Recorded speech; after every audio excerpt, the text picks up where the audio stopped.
We sing for people who are very poorly. Often we sing for people who are coming towards the end of their life. So we don't sing for performance, we sing for your comfort and to relax you. So don't feel you have to stay awake if you don't want to. I might close my eyes. Do, just relax and let it be like a lullaby that holds you. And if at any time you don't like anything, we'll stop, and we'll stop, okay? Just get more comfortable.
I wanted to set up a threshold choir here because I'd already sung in the very first one that got set up in the UK, and I absolutely loved it.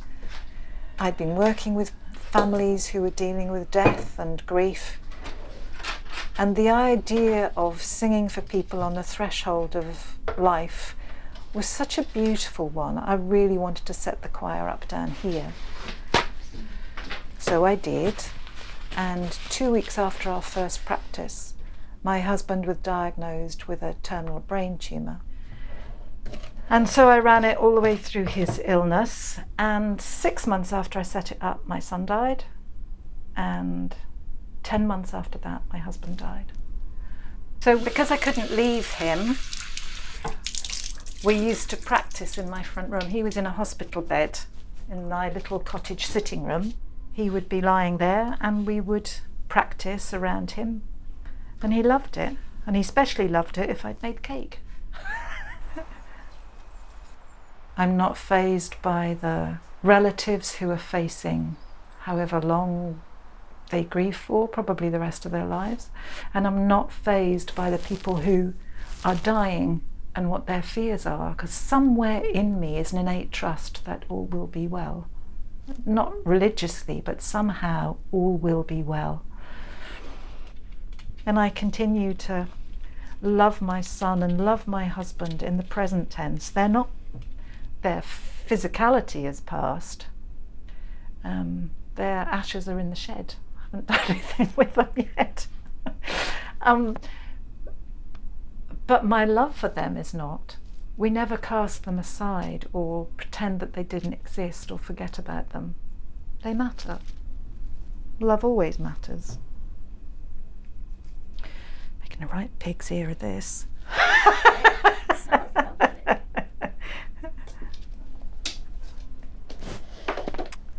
Okay, Lennon, be a good boy.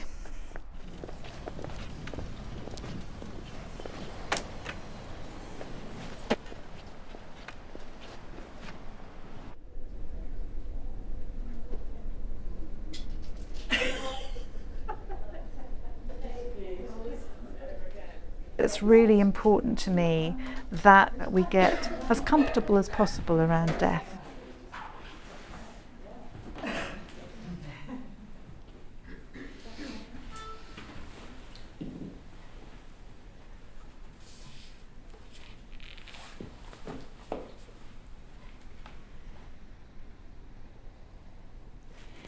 May you rest in the arms of love, holding you safely now. So those of us who are singing hold the awareness that we're singing for somebody who's dying, and the person who's in the chair holds the imagination that they're dying. And we sing as if it's for real, because one day it will be. May you rest in the arms of love, holding you safely. It's definitely changed my relationship with death.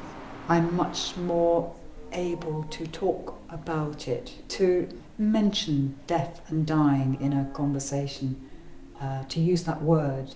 I want to kind of do this for people at any time, and it's very hard for people to be willing to be vulnerable and to lower their boundaries enough to receive this kind of expression of love in their normal life.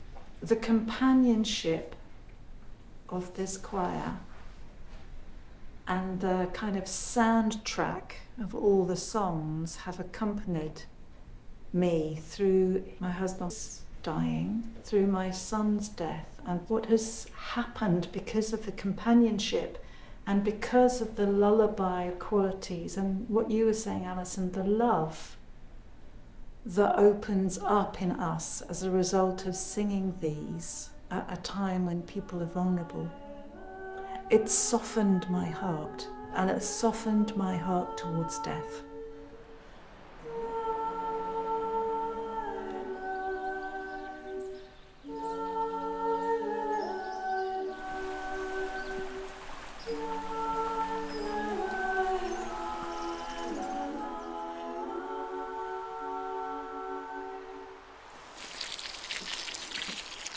What have you got planted here? Potatoes. Tomatoes there. And there will be cucumbers.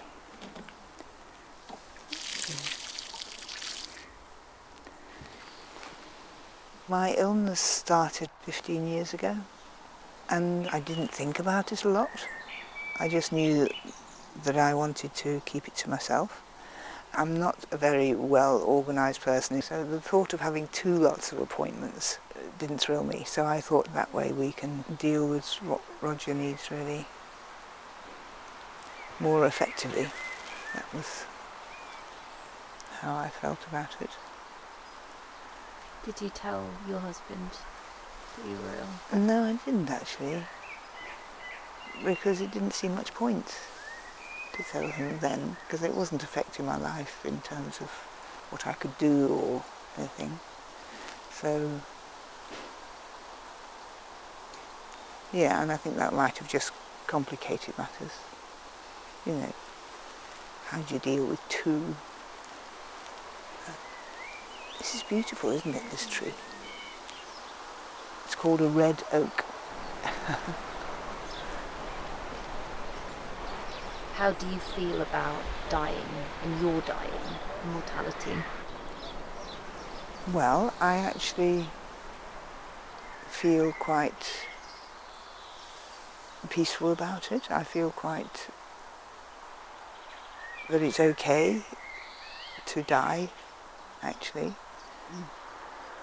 Death can be something that takes away in terms of its ending of relationships and in terms of all that sort of thing. So, yeah, so I don't want to romanticise it. Something I've been thinking about recently, actually, is this whole idea of being on your own when you take the next step. Were you with your husband when he died? Yeah, but he actually breathed his last when I was in the loo. So it's like, and I've heard that a lot, but actually people don't necessarily want company And the last breath.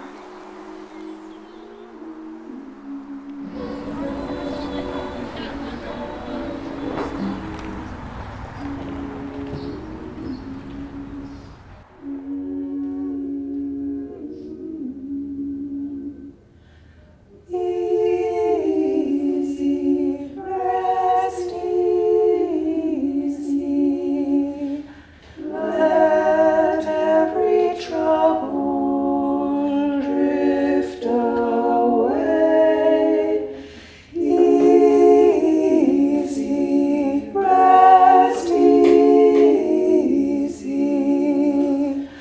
Love and fall. Dying is beautiful and messy, and it can be the most incredible, empowering, enlightening experience, and it can be the worst thing you'll ever go through in your life, watching someone you love die. It can be all of it. It's much like living. Our space is a large, open, cold space. It's at about 4 degrees, and each person is in their own place. And if we wanted to keep the loved one at home for 3 days, for example, Fantastic. what's the... So keep the room cool. We would come and take a look and bring ice packs and spare ice packs So and it's things ice like packs that. is Yeah, what you use. yeah. And advise. And it's lovely if it can be done. It's become a bit small in a way, my perception of death and dying and grief. So it's just beautiful to open it out. Quite liberating actually, just to even notice that. And, takes the pressure off my shoulders a bit. It's like, oh yeah, cool. But this constant story of, am I doing this wrong, whatever the this is, whereas here there's no sense of like, well, this is just doing ourselves. This next piece I'm going to read is called When You Stub Your Toe. When you stub your toe, it hurts you. And in that moment, you do not think about all the toes throughout history that hurt. You do not want to look at other people's stubbed toes. You do not want to know about people who have also stubbed a toe. Your pain is now and in the present moment. No human has ever felt a pain like this pain that is your pain, and you have to live with it and live through it right now and in this moment. When you stub your toe, it hurts you and just you. And in that moment in time, it's just you and your toe. And so it is with grief.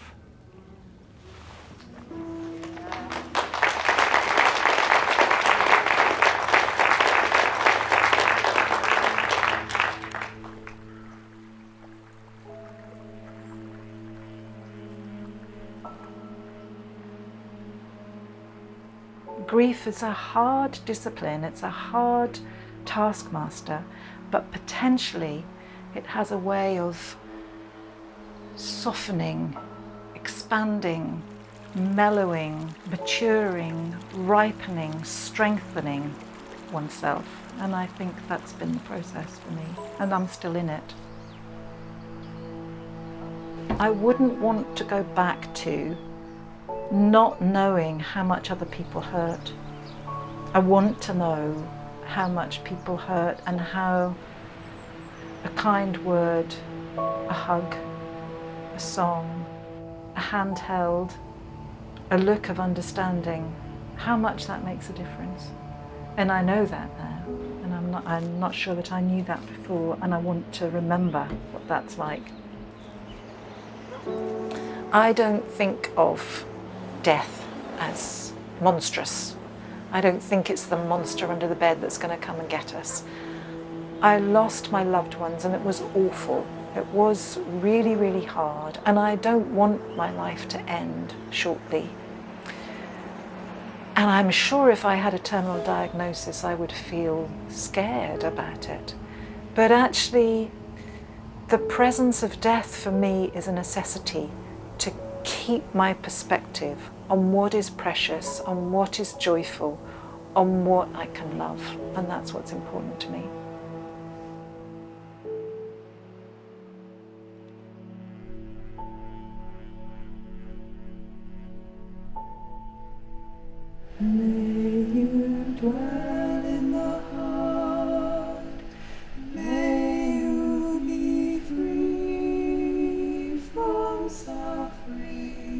Somebody said something to me this morning which I thought was really beautiful. Death is in the service of love. Death really brings into relief what's important, and what's important is love and not an awful lot else. And I feel that's what grief is. Grief is love by another name. It's the dark sister of love, if you like, or the dark side of love, but it's still love.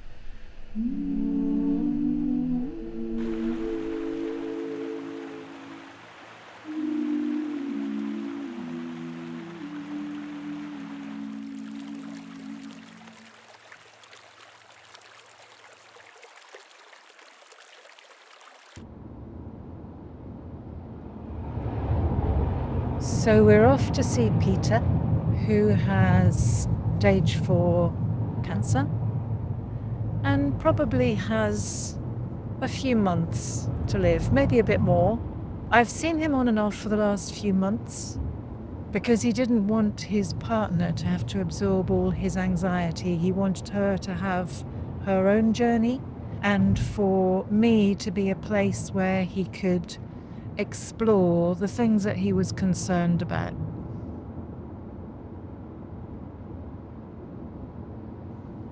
I'm quite looking forward to my death, actually, because I think it's going to be one of the most amazing experiences of my life.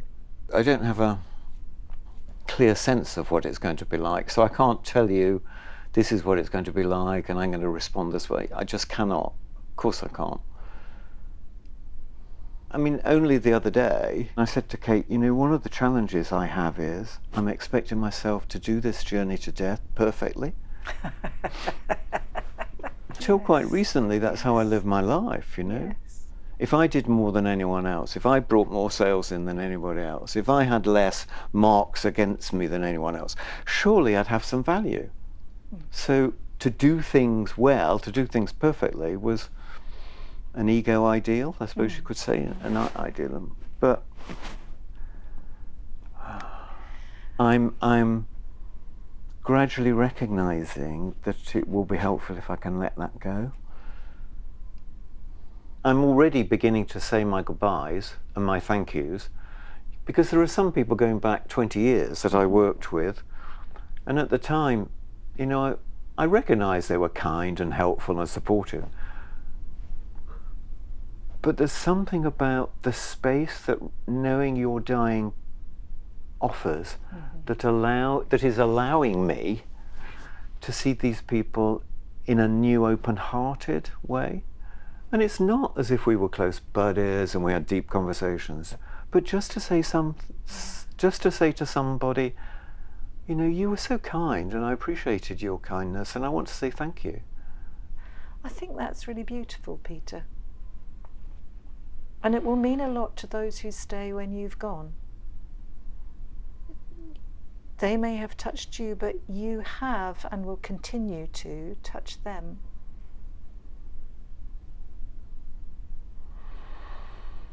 Yeah, I just need to collect myself a bit. I think the most important thing in life to me at the moment is human connection. I can see it in 12-step meetings. I can see it in some of my relationships at Quakers. I can see it with my friends. You know, I can see it with you. And certainly, obviously, with Kate.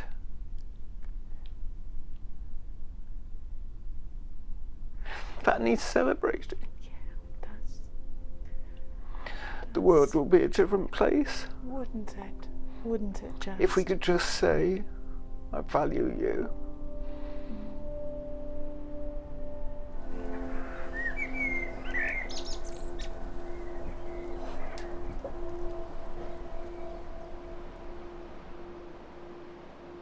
So as we arrive here together in this circle, in the remembering of Neil and any of those that we wish to remember today, this is the 6-year anniversary of Neil's passing over.